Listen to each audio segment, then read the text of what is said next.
Halo Flickers, welcome to Sneak Flicks. Dengan bangga kami mempersembahkan kepada kalian ulasan film berjudul Kidnap.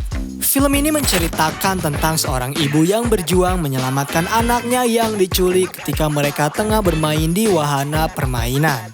Sebenarnya sang ibu telah meminta bantuan kepada polisi, namun ia sadar jika polisi tak bekerja cukup baik dalam menangani kasus penculikan anak, sehingga ia mengandalkan dirinya sendiri mempertaruhkan nyawanya demi menyelamatkan nyawa dari putra satu-satunya.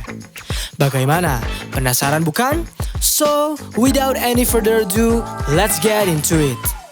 Scene dibuka oleh memori video pertumbuhan dari seorang anak bayi bernama Frankie. Sejak lahir, orang tuanya telah berpisah sehingga ia hanya diasuh oleh ibunya seorang. Kemudian scene bergerak beberapa tahun kemudian. Hari itu adalah hari yang cukup melelahkan bagi seorang single parents bernama Carla Deason. Dirinya harus bekerja melayani para pelanggan di restoran sekaligus mengasuh anaknya, yaitu Frank yang merengek karena ia ingin pergi bermain di taman. Carla meminta kepada Frank untuk bersabar karena ia harus mengantarkan pesanan makanan terlebih dahulu. Apalagi di hari itu para pelanggan Carla terlihat sangat menyebalkan karena mereka selalu melakukan komplain terkait makanan yang mereka pesan. Dimulai dari sebuah keluarga yang salah satu anaknya menginginkan hash brown bukan pancake. Ada pula sepasang kekasih yang rese karena wanitanya selalu bertanya terkait menu yang hendak mereka pesan. Bahkan saking kesalnya, saat itu Carla lebih memilih kehilangan satu pelanggan resenya daripada ia harus berdebat dengan pelanggan tersebut. Saat mengantar makanan, Carla selalu bertanya kepada rekannya terkait keberadaan dari pegawai yang akan menggantikan shift-nya. Beruntung saat itu pegawai yang hendak menggantikan shift-nya datang di waktu yang tepat sehingga Carla bisa mengajak Frankie ke taman. Mendengar ajakan ibunya membuat Frank begitu senang. Ia langsung digendong dan pergi menggunakan mobil. Di tengah perjalanan, Frank memperlihatkan mainan barunya berupa sebuah recorder. Ia juga bertanya tentang kapan ayahnya akan bertemu dengannya. Carla meminta kepada Frankie untuk bersabar karena ia akan bertemu ayahnya dalam 1 minggu ke depan. Setibanya mereka di taman, Frankie sangat senang melihat teman sebayanya yang bermain begitu asiknya. Karena hari itu adalah hari Frank, ibunya mempersilahkan anaknya untuk bermain dimanapun ia mau. Sementara Carla menunggu di bangku taman. Sembari menunggu, Carla berbincang dengan seorang ayah yang sangat senang melihat Frank aktif berlari, bersembunyi dan tersenyum. Lalu Carla mempraktekkan bagaimana cara ia memanggil Frankie yang sedang bersembunyi. Saat itu Carla memanggil nama kesayangannya kepada Frank yaitu Marco. Dengan perlahan Frank bersembunyi, muncul di balik Carla dan langsung mengagetkannya. Setelah Frank cukup lama bermain, ia ingin wajahnya dilukis seperti anak-anak lain. Tetapi ibunya meminta Frank untuk bersabar karena antrian yang saat itu cukup panjang. Di tengah antrian, Carla tiba-tiba mendapat telepon dari seseorang yang tak bisa ia tinggalkan. Lantas ia mengangkatnya dan meminta kepada Frank untuk menunggu sejenak sembari ia mengangkat telepon. Sebenarnya saat itu Carla beberapa kali memeriksa Frank. Namun karena terlalu fokus berbicara dengan orang di balik telepon, ketika Carla membalikkan badannya, Frank tiba-tiba menghilang. Ia tak bisa menemukan keberadaannya meskipun Carla telah berteriak berkali-kali. Ia bahkan meminta bantuan kepada beberapa orang yang panik melihat Carla berlarian mencari keberadaan anaknya. Beberapa di antara mereka menyarankan Carla untuk melapor ke pos polisi terdekat. Tetapi saat itu tatapan Carla tertuju pada sebuah mobil Ford tua yang tengah memasukkan seorang anak lelaki. Dan anak lelaki itu adalah Frankie. Carla sangat yakin anak yang tengah diculik adalah Frank yang membuat dirinya berteriak dan berusaha untuk mengejar mobil tersebut. Sayangnya Carla terlambat karena mereka berhasil menculiknya sehingga Carla langsung mengambil mobil dan berusaha mengejar orang yang telah menculik Frank. Di tengah perjalanan, Carla tak bisa mengendarai dengan baik. Ia selalu berfokus pada mobil yang tengah menculik anaknya. Karena hari itu adalah jalanan cukup ramai, Carla kehilangan pandangan terkait mobil Ford. Lalu ia berdoa kepada Tuhan, meminta tolong agar diberi kesempatan untuk bisa melihat kembali mobil yang menculik anaknya. Dan beruntungnya di hari itu, doa dari Carla diijabah. Tuhan mengabulkan doanya dan ia akhirnya bisa kembali melihat mobil Ford tersebut.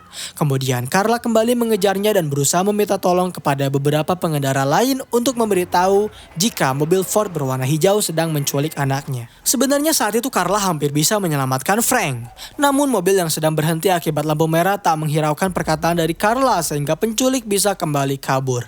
Bahkan salah satu dari penculik membuka pintu belakang lalu melemparkan beberapa barang agar laju mobil Carla terganggu. Apa yang penculik lakukan membuat kekacauan di jalanan karena beberapa mobil terkena barang berbahaya tersebut dan langsung kecelakaan terjadi begitu saja. Saat melihat Carla masih bisa melewati rintangan tersebut, sang penculik tiba-tiba membuka kaca dan memperlihatkan Frank yang sedang diancam menggunakan pisau. Hal tersebut membuat Carla takut dan khawatir jika penculik akan benar-benar membunuh Frank, sehingga ia memutuskan untuk keluar dari jalur dan berhenti mengikutinya. Namun, entah karena naluri Carla sebagai seorang ibu begitu kuat, ia yakin dirinya bisa menyelamatkan Frank dan akhirnya memutuskan untuk kembali ke jalur tol lalu mengejar mobil tersebut. Ia yakin meskipun mungkin Carla tak akan kembali menemukan mobil itu, para polisi akan segera menemukannya. Karena penculik tersebut telah melewati beberapa lampu merah dan kamera pasti akan menangkap gambar dari plat nomor mobil tersebut. Kemudian Carla mencoba untuk merekam merek mobil Ford hatchback warna hijau tahun 80-an agar ia bisa mengingat dan memberitahu polisi jika pengendara mobil tersebut telah menculik anaknya. Tetapi ketika hendak merekam, Carla tiba-tiba mendengar rekaman suara yang tertangkap mengenai percakapan antara Frankie dengan orang yang menculiknya. Terdengar orang itu memperkenalkan dirinya sebagai Marco dan mengaku ibu dari Frankie sedang menunggu di parkiran sehingga ia harus ikut bersamanya. Karena Frankie hanyalah seorang anak lelaki, ia hanya mengikuti perintah orang tersebut hingga diculik olehnya. Pengejaran masih berlangsung. Kini teka-teki yang Carla bangun mulai tersusun secara rapi. Dan tiba-tiba saja Carla melihat petugas polisi yang sedang berpatroli. Lantas Carla melambatkan laju mobilnya, kemudian meminta tolong kepada petugas polisi tersebut jika anaknya sedang diculik oleh mobil yang berada di hadapannya. Alih-alih menolong, polisi itu justru meminta kepada Carla untuk menepi karena ia mengira Carla telah melakukan kericuhan di jalanan. Apa yang petugas polisi tersebut lakukan benar-benar suatu kesalahan besar karena sang penculik berhasil menyerangnya dengan cara menyerempet motor yang sedang dikendarai olehnya. Carla panik, ia kebingungan dan mencoba mempertahankan posisi agar polisi tersebut tak terjatuh dari motornya. Namun sekuat apapun Carla berusaha, nyatanya polisi itu tetap mengalami kecelakaan hingga terjatuh dari motor dan terkapar begitu saja. Karena tak mau kehilangan penculik dari anaknya, Carla mencoba untuk mengabaikan terlebih dahulu polisi yang sedang terkapar. Kemudian ia langsung mengejar kembali hingga berhenti di sebuah tepi jalan. Seorang pria keluar dari mobil Ford tersebut, membawa pisau dan mulai mengejar Carla. Carla yang panik langsung masuk ke dalam mobilnya, memundurkan mobilnya dan mencoba untuk mengambil ancang-ancang. Saat merasa sudah waktunya, Carla melajukan mobil untuk mengejar penculik tersebut yang membuat ia sangat ketakutan. Beruntung Carla tak menabraknya. Ia kembali keluar dari mobil dan memohon kepada penculik itu agar mau melepaskan anaknya. Ia memiliki cukup uang dan di dalam kartu kredit miliknya. Bahkan Carla memberitahu nomor PIN kartu kredit tersebut asalkan Frank bisa kembali padanya dengan kondisi selamat. Perlahan penculik tersebut mengambil dompet milik Carla lalu kembali masuk ke dalam mobil. Selang beberapa menit, seorang wanita berbadan besar keluar dari mobil tersebut, mendekati kembali Carla dan meminta kepadanya untuk mengizinkan dirinya masuk ke dalam mobil. Ia ingin bernegosiasi, di mana penculik tersebut menginginkan uang sebesar $10.000 dan ia ingin melakukan transaksi tersebut di sebuah jalan. Maka dari itu Carla harus mengizinkannya masuk ke dalam mobil. Karena tak tahu apa yang harus ia lakukan, akhirnya Carla menurut. Lalu mereka berjalan mengikuti mobil Ford yang berada di depan mereka. Ketika mobil masuk ke dalam sebuah terowongan, tanpa disangka ternyata wanita berbadan besar itu mencoba menyerang Carla, menggoyangkan setirnya agar mereka berdua bisa mengalami kecelakaan. Tapi, apa yang ia lakukan tak membuat Carla gentar. Ia langsung melakukan pembalasan hingga wanita tersebut berhasil dikeluarkan oleh Carla dari mobil dan terguling berkali-kali. Karena perjanjian telah disepakati, Carla tetap mengikuti mobil tersebut yang terlihat kebingungan karena rekannya terjatuh di tengah perjalanan. Carla tahu penculik kebingungan entah harus pergi kemana sehingga ia hanya terus mengikutinya.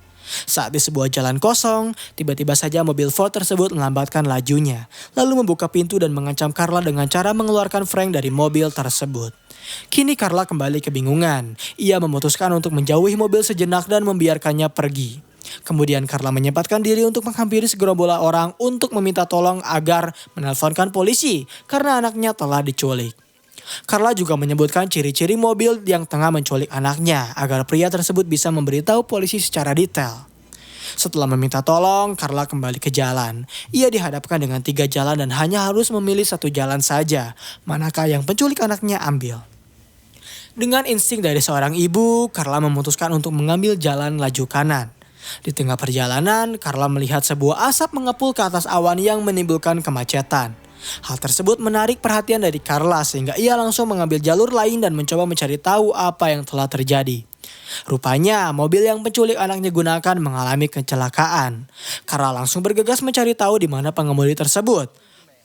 Namun para pengendara lain mengaku jika pengendara kabur terlebih dahulu sebelum mereka mencoba untuk menolongnya. Tak ada petunjuk yang Carla dapat gunakan untuk mencari keberadaan Frank dan penculiknya hingga ia memutuskan untuk menghampiri daerah terdekat dan menuju ke kantor polisi. Setibanya di kantor polisi, Carla langsung melaporkan penculikan terkait anaknya, lengkap beserta setiap detail mengenai ciri-ciri anaknya dan bagaimana penculik membawa anaknya pergi. Tetapi sayang sekali, Carla harus merasakan kecewa saat polisi tak bisa berbuat banyak. Mereka tak memiliki personil yang cukup untuk berpatroli. Sebagai gantinya, mereka menawarkan 100 mobil yang bisa mencari keberadaan anaknya. Karena tak mau usaha polisi akan terasa sia-sia, Carla menolak bantuan dari polisi. Kemudian ia melihat papan berita dan baru tersadar jika ternyata telah banyak sekali kasus penculikan anak yang belum sama sekali berhasil teratasi oleh pihak kepolisian. Carla tahu bagaimana para penculik beraksi sehingga ia langsung keluar dari kantor polisi dan mulai melihat ke area terdekat di sana. Ketika sedang memantau jalan sekitar, Carla melihat sebuah mobil yang tergesa-gesa dalam melajukan kendaraannya yang membuat ia curiga mobil tersebut dikendarai oleh sang penculik. Dan ternyata benar saja, saat Carla masuk ke dalam mobilnya, penculik tersebut menekan gas hingga kecepatan tinggi. Bahkan dirinya menabrak seorang pejalan kaki hingga membuatnya terpental cukup jauh. Tanpa menghiraukan pejalan kaki tersebut, Carla kembali mencoba untuk mengejar mobil penculik yang perlahan mulai menjauh.